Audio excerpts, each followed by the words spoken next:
Você já sentiu a sua mente a milhão, sobrecarregada, agitada?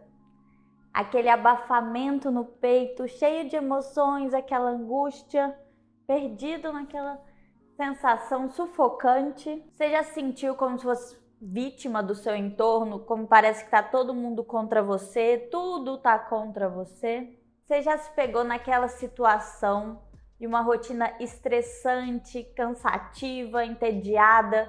Parece que nada tem graça, parece que tudo é para sofrer, parece que tudo é pesado. Aquela sensação que antes tudo era melhor, que agora é o pior momento. Já sentiu isso? Eu sou Isabela Rocha, médica integrativa, uso e recomendo a meditação como tratamento de doenças físicas e mentais.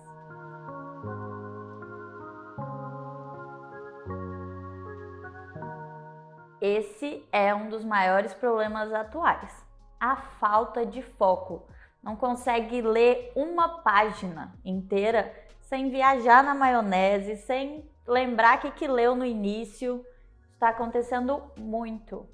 Ou você já ficou assim, ou você conhece alguém assim, que tudo irrita, tudo não tem paciência, tudo tá ruim, a pessoa apela logo no início, é ríspida, não tem paciência para nada.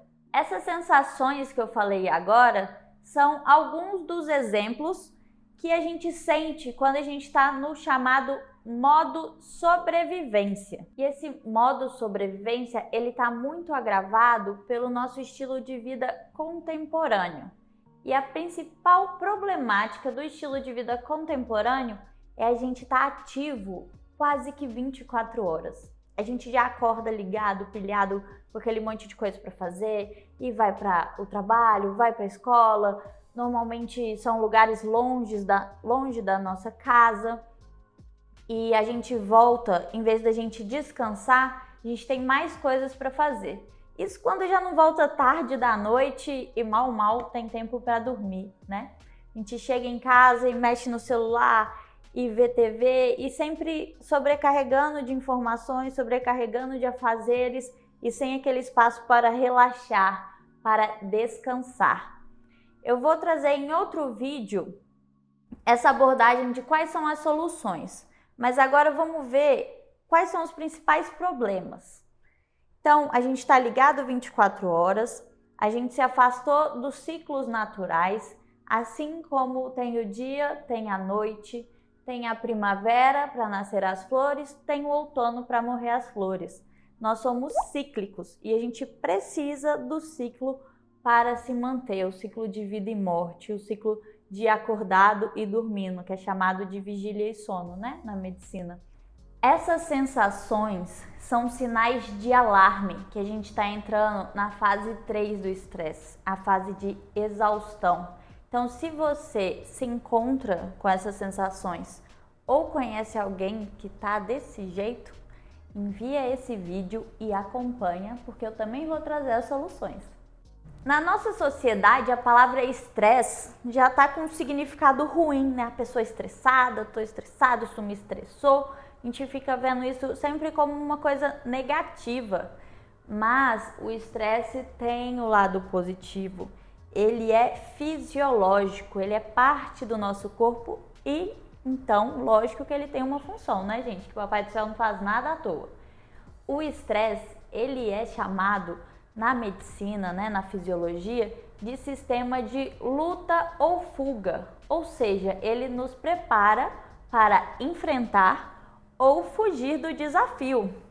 Só que tem um detalhe, um pulo do gato, que é o corpo, ele reage, ele se prepara para essa luta, tanto se ela for real, se tiver o leão na tua frente, ou se você imaginar o leão, é a mesma coisa do leão tá ali. E aí que tá. Quantos leões a gente imagina que vai enfrentar por dia? Haja leão, haja selva, haja pancadaria, porque a gente está sempre preocupado. E vou contar um segredo: 99% das nossas preocupações não acontecem. Grava bem isso, que essa frase já me ajudou a passar por muita coisa. Então confia em você, confia na vida e vai. Você tem habilidades para lidar com qualquer desafio que chega na sua vida. E se você não tem habilidade, você vai desenvolver ela ali na hora. Então, tem o estresse fisiológico, que é esse que nos dá força para lutar, para sobreviver, para construir, para enfrentar e, se necessário, até dar uma fugidinha mesmo, né? Que ninguém é de ferro. Mas a gente tem o estresse patológico, que é quando ele começa a dificultar, começa a trazer sofrimento para o corpo. No inglês a gente tem o termo distress. No português, o termo que mais se aproxima seria o estresse crônico, que é quando o estresse começa a nos prejudicar. Então, a gente tem 3 fases do estresse. A primeira é a fase do alerta, que seria essa preparação para a gente lutar. Então, chegou o desafio, corpo prepara, libera adrenalina, tensiona os músculos, acelera o coração, pressão vai lá no teto, respiração fica mais rápida para a gente ter mais oxigênio para lutar, que é até aquele abafamento e aquela falta de ar que tem nas crises de ansiedade. A gente enfrenta, beleza, ganhou ou perdeu, não importa, o corpo vai e se recupera. Aí tem a segunda fase do estresse, que é a fase da resistência, que é quando a gente está passando por desafios maiores. Por exemplo, faculdade. Eu sempre falo, faculdade se fosse para a vida inteira eu não fazia não, viu? Porque foi muito desgastante, foi puxado. Então, o corpo, ele se propõe a passar por desafios, a gastar os estoques de energia para passar por coisas maiores, né? Projetos maiores. Então, a gente gasta nossas reservas energéticas nessa fase da resistência, mas a gente dá conta. Formei com muito suor, dificuldade, mas estamos aqui, sobrevivi. Só que a gente gasta essa energia, acaba a energia do sistema, a gente entra na fase 3, na fase da exaustão. Particularmente já visitei essas fases e de vez em quando eu vou lá porque, como a gente conversou, esse estilo de vida nosso, ele é muito puxado, ele nos sobrecarrega, ele quer respostas a todo instante. Então, é muito comum a gente ir nessa fase ou viver nessa fase da exaustão, que é quando a gente já está esgotado, não tem energia para nada. Tudo parece fim do mundo. Por quê? Porque você não tem energia, cara. Você gastou tudo. Então não tem como o teu corpo tá pronto para enfrentar tudo o que acontece ou que você imagina que acontece. Só que temos um problema. É nessa fase 3 em que acontecem as doenças. O estresse pode acarretar praticamente todas as doenças, porque foi uma sobrecarga do sistema, foi um mau uso do sistema. Então, as doenças mentais, já dá pra gente imaginar que é muito claro que você pode desencadear um transtorno de ansiedade, pode desencadear um transtorno depressivo, mas as doenças cardiovasculares, os infartos, AVE, que é o antigo AVC, todas as doenças podem ter relação com esse estresse crônico, com esse desgaste do nosso sistema. Vou facilitar ao máximo aqui para você entender o que acontece quando a gente está nesse modo reativo. Pega aqui comigo. A nossa evolução começou com um cérebro chamado reptiliano. Esse nome é esquisito, mas dá pra gente lembrar de répteis. Então pensa que ele controla as nossas funções vitais. Batimento cardíaco, respiração, digestão, tudo aquilo que se fosse pra gente pensar pra fazer, a gente já tava morto, né? Porque é uma preguiça, mas é o que mantém a gente vivo, né? O tempo todo o corpo funcionando. Dada essa parte da evolução, começou a surgir, então, em torno desse cérebro reptiliano, o sistema límbico, que é responsável pelas nossas emoções. Ele também é responsável pela nossa memória e aprendizados. É ali que está registrado tudo o que você sentiu. E aqui uma coisa importante é, a gente aprende muito mais quando tem emoção. Por isso que você lembra da escola, mais dos acontecimentos dos coleguinhas do que da fórmula de física e química que foi passada, porque você não tinha envolvimento emocional com aquilo, não ficou registrado no teu sistema, porque não tinha emoção. Então, coloque emoção no que você quer gravar, seja boa ou ruim, mas de preferência boa, né? E aí esse sistema límbico responsável pelas emoções depois continuou nas evoluções e surgiu o neocórtex, que é aquela parte do cérebro que a gente tem na cabeça, que é aquele monte de minhoquinha rosa. Ali é o nosso neocórtex, é onde estão as funções mais sofisticadas do cérebro, é o que faz nós, Homo sapiens, sermos diferentes, né, dos outros animais, às vezes não tanto, mas é o que nos permite ter habilidades a mais, ter habilidades de associação, de comunicação, de motor fino, nos permite muitas e muitas habilidades mesmo. Só que na natureza tem a regra da hierarquia, ou deveria ter. Então, o neocórtex ele é o mais novo, ele seria o filho. O sistema límbico é o intermédio, ele seria a mãe. E o cérebro reptiliano, o mais antigo, seria a avó.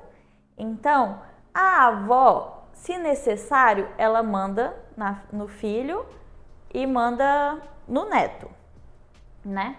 O neto, ele tem mais, o neto neocórtex, ele tem mais capacidades de resolver as coisas. Mas se a gente entra numa necessidade emocional, quem comanda é a mãe, porque é esse sistema límbico, a mãe na nossa analogia, que é responsável pelas emoções. Então, quando a gente está em crises emocionais, não tem raciocínio, você não está raciocinando nada, você só está agindo por emoções e lembra, é lá que estão suas memórias. Então você está agindo com coisa antiga, você não está desenvolvendo o melhor da situação, você só está fazendo o que você já fazia e que provavelmente não é o melhor da situação, porque cada situação necessita de uma resposta nova. Nenhum homem pisa no mesmo rio duas vezes. Então, quando a gente está nessa emergência emocional, quem está comandando é o sistema límbico, não tem raciocínio, não tem melhor resposta. Bem como se a gente tiver numa questão da sobrevivência, se eu precisar comer, eu vou matar para comer. Não estamos precisando mais disso, mas é assim que funciona o nosso lado animal. Então, quando a gente está nesse modo reativo, a gente está agindo através do nosso sistema límbico, somente com o que já tinha ali, sem uma resposta nova, sem uma resposta mais acertada para cada situação. As emoções, elas são instintivas. Primeiro a gente sente, para depois a gente racionalizar ou tentar entender o que a gente sente. Então, quando a gente está numa emergência emocional, a gente pode também chamar isso de ciclo da angústia, a gente está ali num piloto automático e a gente sempre quer estar certo. Então você está ali revoltado com o negócio, você não vai pensar assim, o outro lado da coisa. Então, como funciona o ciclo da angústia, que é quando a gente está nessa emergência emocional? Primeiro a gente sente, a gente não tem controle sobre o que a gente sente, é instintivo, ou seja, é automático. Primeiro você sente, para depois você pensar o que você sente. Então, sentimentos criam pensamentos e pensamentos geram comportamentos. Então, o comportamento ele vai reforçar ou não esse sentimento e a gente entra aí normalmente num ciclo vicioso, porque a gente sempre quer estar certo. Então, você busca ali no teu sistema memórias, lembra que a gente está falando do sistema límbico, onde está nossos aprendizados e memórias. Você acessa mais memórias e mais informações para continuar naquela tristeza. E costuma a gente ter comportamentos que reforçam isso. E a gente não tem controle, então, do que a gente sente, nem do que a gente pensa. Mas a gente tem controle no nosso comportamento. E é aí que está nosso poder de ação, mudando o nosso comportamento. Então, na hora que você estiver muito bravo com alguma coisa, muito angustiado, em vez de ficar ali remoendo, deitado, posição fetal, sofrendo mais, vai andar. Em vez de você ligar para uma pessoa que vai só colaborar com aquilo de você tá certo, você fulano tá errado, você quer, liga para alguém que vai mudar esse mindset, vai mudar essa ideia e vai trazer novas visões para você não ficar preso nesse ciclo vicioso da angústia. Particularmente, eu trago aqui um projeto muito bonito, o Meditatu, pois a meditação através da respiração é uma das formas mais fáceis da gente quebrar esse ciclo da angústia. A respiração, ela é a única função do corpo que é tanto involuntária, controlado pelo sistema reptiliano, que a gente comentou, cérebro reptiliano, quanto é voluntária. Você pode pensar, vou respirar mais devagar, vou contar o tempo da minha respiração. Ou seja, ela é a forma mais rápida, muito mais do que remédios, de você controlar o incontrolável.